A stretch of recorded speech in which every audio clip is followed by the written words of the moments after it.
پہلے میرے دل میں یہ سوال آتا تھا کہ یا اللہ آخر آزمائشوں کے لیے میں ہی کیوں؟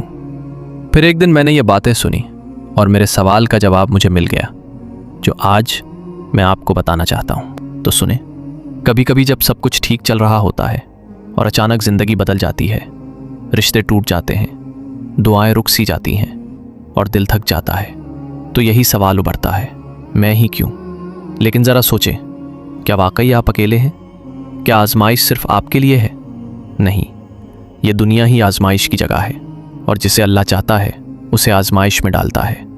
نبی کریم صلی اللہ علیہ وآلہ وسلم نے فرمایا، اللہ جس بندے سے محبت کرتا ہے اسے آزمائش میں ڈالتا ہے۔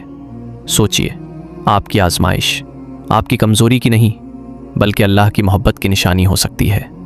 ہم کہتے ہیں میں ہی کیوں، لیکن کبھی یہ بھی سوچا مجھے ہی کیوں چنا گیا؟ کیونکہ شاید اللہ نے آپ میں وہ ہمت دیکھی جو آپ خود بھی نہیں جانتے۔ شاید وہ آپ کو وہاں لے جانا چاہتا ہے جہاں بغیر آزمائش کے پہنچنا ممکن نہیں۔ یاد رکھیں، آزمائش سزا نہیں ہوتی، یہ ایک راستہ ہوتی ہے جو انسان کو اللہ کے قریب لے جاتی ہے۔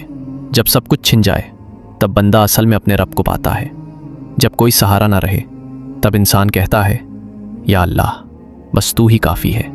اگر آج آپ مشکل میں ہیں، دل ٹوٹا ہوا ہے، راستہ نظر نہیں آ رہا، تو اپنے دل سے ایک بات کہیں، شاید اللہ مجھے اپنے قریب کرنا چاہتا ہے۔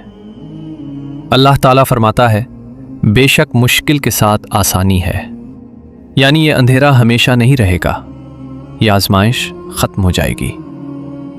تو آج اپنے سوال کو بدل دے، میں ہی کیوں کی جگہ یہ کہیں، یا اللہ اس میں میرے لیے کیا بہتری ہے؟ کیونکہ جو اللہ کے فیصلے کو سمجھ لیتا ہے وہ کبھی ٹوٹتا نہیں، اور جو صبر کرتا ہے اللہ اسے وہ عطا کرتا ہے جو اس نے کبھی سوچا بھی نہیں ہوتا۔ یا اللہ ہماری آزمائشوں کو ہمارے لیے آسان بنا دے، ہمیں صبر عطا فرما اور ہمیں ہر حال میں اپنے قریب رکھ۔ یا اللہ مجھے معلوم ہے کہ تو مجھ سے محبت کرتا ہے، اس لیے میں تیری رضا میں راضی ہوں۔ بس تو مجھے ان تمام چیزوں کو اچھے سے مینج کرنے کی ہمت دے، حوصلہ دے۔ آمین یا رب العالمین۔